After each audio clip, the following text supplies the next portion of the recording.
آج 5 شوال اتوار کے دن میں آپ کو ایک ایسی تسبیح بتاؤں گا، جب کوئی بندہ اس تسبیح کو پڑھتا ہے اللہ پاک اس پر بہت زیادہ رحم فرماتا ہے۔ اللہ تعالیٰ اس تسبیح کو پڑھنے والے پر رحمت کی بارش برساتا ہے، اپنے فضل کی بارش برساتا ہے۔ اللہ پاک خود ارشاد فرماتے ہیں کہ جب میرا بندہ یہ تسبیح پڑھتا ہے میں اس پر آسمان کو خوب برساتا چھوڑ دوں گا، اسے خوب مالا مال کر دوں گا، اسے خوب اولاد دوں گا اور جنت میں ایسے باغات دوں گا جو اس کے لیے نہریں نکال دے گا۔ جسے اللہ کی خوشنودی حاصل کرنی ہے، اللہ کے قریب ہونا ہے، اللہ کا لاڈا بننا چاہتا ہے، اللہ کا سب سے پیارا بندہ بننا چاہتا ہے، وہ آج یہ تسبیح کر لے۔ یہ وہ تسبیح ہے جو آپ کی زندگی سے تمام پریشانیوں کو دور کر دے گی، فکروں کو، بیماریوں کو انشاءاللہ ہمیشہ کے لیے ختم کر دے گی۔ اس تسبیح کو پڑھنے سے اللہ تعالیٰ صحت، اولاد، عزت، دولت، طاقت ہر چیز سے نوازتے ہیں۔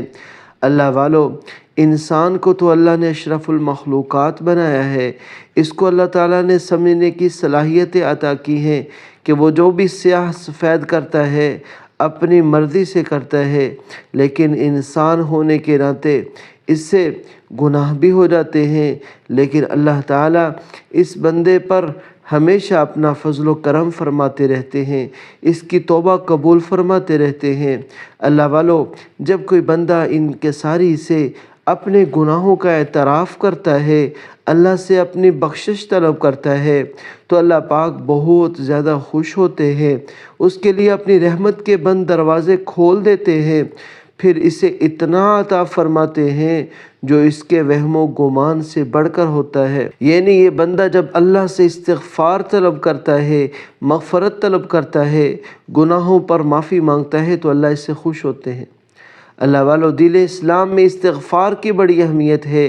قرآن پاک میں اللہ تعالیٰ نے استغفار کرنے والوں کی تعریف فرمائی ہے۔ قرآن پاک کی کئی ساری آیات میں استغفار کرنے کا حکم ملتا ہے۔ اللہ رب العزت نے اپنے نبی کریم صلی اللہ علیہ وسلم کو بھی حکم دیا اور فرمایا کہ اللہ تعالیٰ سے بخشش مانگو، بے شک وہ بخشنے والا اور مہربانی کرنے والا ہے۔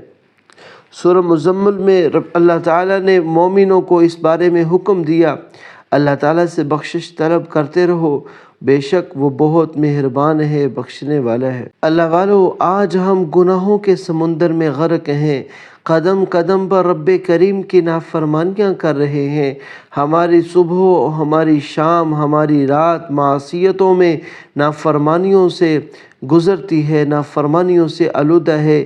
نفس و شیطان کے چنگل میں پھنس کر ہم اپنے رب سے بغاوت کر رہے ہیں، دنیا کی محبت نے ہمیں آخرت سے غافل کر رکھا ہے۔ اس فانی، عارضی اور ختم ہو جانے والی زندگی کو ہم نے اپنا مطمع نظر بنایا ہوا ہے، دنیا کی محبت نے ہمیں آخرت سے غافل کر رکھا ہے۔ خوف خدا، فکر آخرت اور بارگاہ الہی میں حاضری کا احساس ختم ہوتا نظر آتا ہے، نتیجے کی وجہ سے ہمارے اوپر آفات، بلیات، مصائب کے پہاڑ توڑے جاتے ہیں۔ اگر ہم صحیح معنوں میں اللہ کی فرما برداری میں آ جائیں، اللہ سے صلح کر لیں، اللہ رب العزت ہم سے راضی ہونے کے لیے تیار ہے۔ ایک حدیث پاک میں آپ صلی اللہ علیہ وسلم نے ارشاد فرمایا، جو کوئی استغفار کو لازم پکڑے گا، اللہ تعالیٰ اس کے لیے ہر تنگی میں آسانی، ہر غم سے دوری کا سامان پیدا کر دے گا اور اسے ایسی جگہ سے رزق فرمائے گا جہاں سے اس کا گمان بھی نہ ہوگا۔ دوسری حدیث مبارکہ میں آپ صلی اللہ علیہ وسلم نے ارشاد فرمایا، قیامت کے روز جو شخص اپنے نامہ اعمال میں استغفار کی کثرت پائے اس کے لیے خوشخبری ہے، استغفار کا عمل اللہ تعالیٰ کو بے حد محبوب ہے۔ رسول اللہ صلی اللہ علیہ وسلم اپنے مبارک عمل سے بھی اس امت کو استغفار کی طرف متوجہ فرماتے تھے۔ ایک حدیث پاک میں ارشاد فرمایا، لوگو اللہ کے سامنے توبہ کرو، بے شک میں بھی دن میں 100 مرتبہ توبہ کرتا ہوں۔ حضرت عبداللہ بن عمر رضی اللہ تعالیٰ عنہ فرماتے ہیں کہ ہم ایک مجلس میں آپ سے 100 مرتبہ استغفار کا یہ کلمہ پڑھنا شمار کیا کرتے تھے۔ تو اللہ والو، جب نبی کریم صلی اللہ علیہ وسلم جو اتنی معصوم ہستی ہے وہ استغفار کرتی ہے تو ہمارا استغفار کرنے سے کیا جاتا ہے، بلکہ استغفار کرنے سے رب کی ذات راضی ہو جاتی ہے۔ جو استغفار نہ کرے اور گناہ پر شرمندہ بھی نہ ہو تو اس کے لیے اللہ رب العزت کی ناراضگی ہو جاتی ہے۔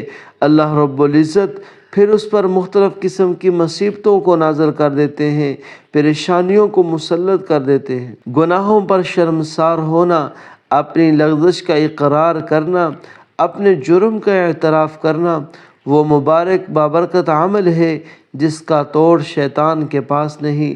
ابلیس نے اپنے چیلوں سے کہا کہ تم انسان کو کس طرح سے گمراہ کرتے ہو؟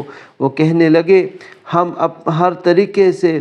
کہا گیا کہ استغفار کے بارے میں بھی تم نے انہیں گمراہ کیا۔ یہ سن کر ابلیس کے چیلوں نے کہا استغفار تو وہ عمل ہے جو توحید باری تعالیٰ کے ساتھ جڑا ہوا ہوتا ہے، اس پر ہمارا زور کیسے چل سکتا ہے؟ ابلیس نے کہا میں انسانوں کے درمیان ایسی چیز کو پھیلاؤں گا جس پر انہیں استغفار کرنے کی نوبت نہیں آئے گی۔ امام اوزاعی رحمہ اللہ تعالیٰ فرماتے ہیں کہ شیطان نے انسانوں میں خواہشات اور تمنا کو پھیلا دیا، جسے کوئی گناہ نہیں سمجھتا اس پر استغفار بھی نہیں کرتا۔ حضرت ابو سعید خدری رضی اللہ تعالیٰ عنہ فرماتے ہیں کہ رسول اللہ صلی اللہ علیہ وسلم نے ارشاد فرمایا بے شک شیطان نے حق تعالیٰ شانہ سے کہا تھا اے میرے رب تیری عزت کی قسم میں ہمیشہ تیرے بندوں کو گمراہ کرتا رہوں گا جب تک ان کی روحیں ان کے جسموں میں موجود رہیں گی۔ جواب میں نے اللہ رب العزت نے بھی قسم اٹھا کر کہا میری عزت کی قسم، میرے جلال کی قسم، میرے بلند مرتبے کی قسم، جب تک میرے بندے مجھ سے مغفرت طلب کرتے رہیں گے میں انہیں معاف کرتا رہوں گا۔ انسان کی طبیعت میں خصلت میں نسیان ہے، گناہ کر بیٹھتا ہے، جسے گناہ کے بعد یہ احساس ہو جائے کہ اس سے غلطی ہو گئی، اس نے توبہ کر لی اور پھر اپنے مالک کو راضی کر لیا تو اللہ رب العزت فوراً اس سے راضی ہو جاتے ہیں۔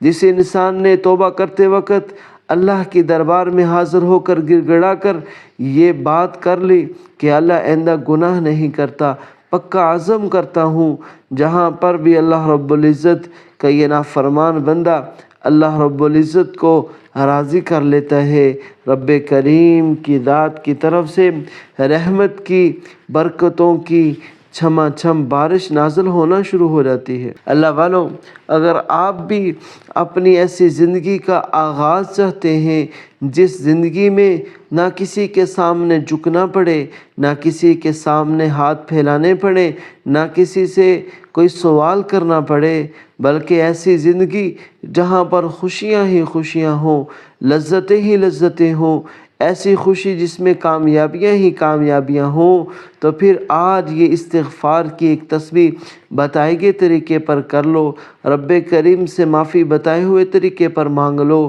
انشاءاللہ رب کریم کی ذات اتنی راضی ہو جائے گی کہ رب کریم کی ذات سے جو مانگو گے، جتنا مانگو گے، جو بات منہ سے نکالو گے، رب کریم کی ذات پورا فرماتی چلی جائے گی۔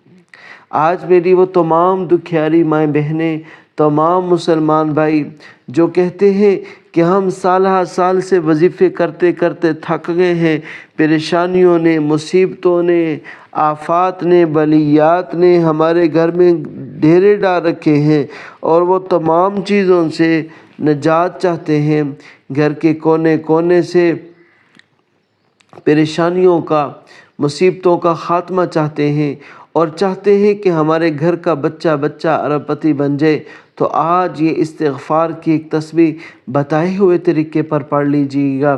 اللہ رب العزت آج شوال کے پہلے اتوار والے دن یہ تسبیح آج تک جس نے بھی کی، جس کو بھی بتایا، وہ رب کریم کی رحمتوں سے برکتوں سے مالا مال ہوا۔ رب کریم نے اتنا عطا کیا کہ نسلوں تک آباد ہوتی چلے گئے۔ آج کی یہ تسبیح، آج کی یہ شوال کے پہلے اتوار کی تسبیح نصیب کے بند دروازے کھلوانے کے لیے اللہ والو، وہ استغفار کی تسبیح کیسے پڑھنی ہے، اس کے ساتھ ایک صورت کیسے ملانی ہے، میں ایک ایک لفظ، ایک ایک نقطہ آپ لوگوں کو سمجھاؤں گا۔ سب سے پہلے تو اگر آپ میرے چینل پر نئے ہیں تو میرے چینل کو لائک شیئر کر دیں اور ثواب کی نیت سے اسے سبسکرائب بھی کر لیں۔ جزاکم اللہ خیر۔ استغفار کرنے سے پہلے آپ نے ایک مرتبہ دروشی پڑھ لینا ہے۔ آپ بھی میرے ساتھ ثواب کی نیت سے دروشی پڑھ لیں۔ اللہم صلی علی محمد وعلی آل محمد کما صلیت علی ابراہیم وعلی آل ابراہیم انک حمید مجید۔ اللہم بارک علی محمد وعلی آل محمد کما بارکت علی ابراہیم وعلی آل ابراہیم انک حمید مجید۔ ایک بار درود پاک پڑھنے کے بعد سب سے پہلے آپ نے اپنے مقصد کی نیت کرنی ہے۔ ہر انسان کا مقصد الگ ہے، ہر انسان کی حاجت الگ ہے، ہر انسان کی خواہش الگ ہے۔ آج جس کو جو چاہیے، جتنا چاہیے، جیسا چاہیے، اپنے تمام مقاصد کی نیت کیجئے۔ آپ نیا گھر چاہتے ہیں، گھر مانگ لیں۔ گاڑی چاہتے ہیں، گاڑی مانگ لیں۔ من پسند نوکری کے لیے، شادی کے لیے، قرض سے نجات کے لیے، جس مقصد کے لیے آپ آج کی یہ تسبیح پڑھ لیں گے، رب کریم کی ذات فوراً آپ کو کامیاب کر دے گی۔ جیسے ہی آپ نے درود پڑھ لیا، فوراً آپ نے ایک بار اعوذ باللہ من الشیطان الرجیم بسم اللہ الرحمن الرحیم پڑھنا ہے، اور اس کے بعد آپ نے ایک تسبیح یا رحمانو یا رحیمو کی پڑھنی ہے۔ یا رحمانو یا رحیمو، یہ اللہ تعالیٰ کا وہ اسم اعظم ہے۔ اللہ تعالیٰ اس نام پر بندے سے ایسا راضی ہو جاتا ہے۔ یا رحمانو یا رحیمو، یا رحمانو یا رحیمو، جب بندہ اس طرح سے اللہ کی ذات کو پکارنا شروع کرتا ہے، یا رحمان بھی اللہ کے رحم کو کھینچ لیتا ہے، یا رحیمو بھی اللہ کے نام کو کھینچ لیتا ہے۔ آپ نے یا رحمانو یا رحیمو کو آپ نے ہاتھ کی انگلیوں پر پڑھ لیں، تسبیح کے دانوں پر پڑھ لیں۔ آپ نے صرف اور صرف 100 بار پڑھنا ہے۔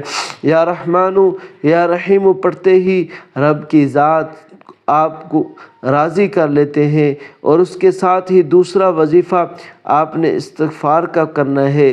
استغفر اللہ، استغفر اللہ، یہ ہے وہ تسبیح جس کی وجہ سے اللہ نے وعدہ کیا ہے گناہوں کو معاف کرنے کا، اولاد دینے کا، رزق کے برسات کرنے کا، تمام پریشانیوں سے، غموں سے نکالنے کا۔ تو آپ نے استغفر اللہ، استغفر اللہ، استغفر اللہ پڑھنا ہے۔ یہ تسبیح بھی آپ نے 100 بار پڑھ لینی ہے۔ 2 وظیفے ہو گئے۔ یا پہلا وظیفہ یا رحمانو یا رحیمو کا ہے، دوسرا وظیفہ استغفر اللہ کا ہے۔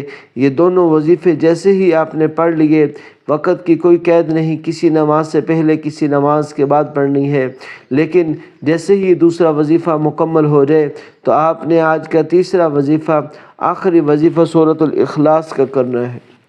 3 دفعہ آپ نے سورۃ الاخلاص پڑھنی ہے۔ اعوذ باللہ من الشیطان الرجیم بسم اللہ الرحمن الرحیم قل هو اللہ احد اللہ الصمد لم یلد ولم یولد ولم یکن له کفوا احد۔ سورۃ الاخلاص آپ نے صرف اور صرف 3 بار پڑھنی ہے۔ آج کا وظیفہ، شوال کے پہلے اتوار کا وظیفہ مکمل ہو چکا۔ اب آپ نے اپنی حاجات، مقاصد کو اپنے سامنے رکھ لینا ہے۔ انشاءاللہ اس وظیفے کی برکت سے اللہ تعالیٰ تمام پریشانیوں کو حل کر دے گا۔ آپ کی جو بھی حاجات ہیں وہ پوری ہو جائے گی۔ رب کریم میرا سنانا، آپ کا سننا قبول فرمائے۔ تمام دوستوں سے گزارش ہے کہ اپنے رزق میں برکت، وسعت، کشادگی کے لیے اللہ تعالیٰ کے 99 ناموں میں سے ایک نام کمنٹ سیکشن میں ضرور شیئر کیجئے گا۔ جزاکم اللہ خیر۔